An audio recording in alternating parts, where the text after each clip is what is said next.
ఓర్పు నేర్పాడు, సహనాన్ని నేర్పాడు. ఈ దైవికమైన గుణగణాలన్నీ ఈ 40 సంవత్సరాల విశ్వాస యాత్రలో తన ప్రజలకు నేర్పుతూ వచ్చాడు. ఒక్క మాట గమనించండి, ఒక భక్తుడు ఇలా అంటాడు, శ్రమలు నేర్పే ఆధ్యాత్మిక పాఠాలు ప్రపంచంలో ఏ యూనివర్సిటీ మనకు నేర్పలేదు. నీ బ్రతుకులో నీకు ఎదురయ్యే ప్రతి ఆలస్యం, ప్రతి శ్రమ ఎన్నో ఆత్మీయ పాఠాలు నీకు నేర్పుతుంది. నిన్ను ప్రార్థనా పరురాలిగా మార్చేది నీకు ఎదురయ్యే శ్రమలే. నేల మట్టుకు తగ్గించుకుని ఆ దేనత్వం నీకు నేర్పేది నీ బ్రతుకులో నీకు ఎదురయ్యే శ్రమలే.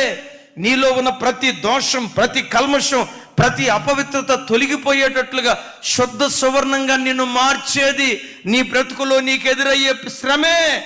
ఇంకొక మాట కూడా చెప్తా, ఓ గొప్ప విజ్ఞాపన వీరుడిగా నిన్ను మార్చేది కూడా నీ బ్రతుకులో నీకు ఎదురయ్యే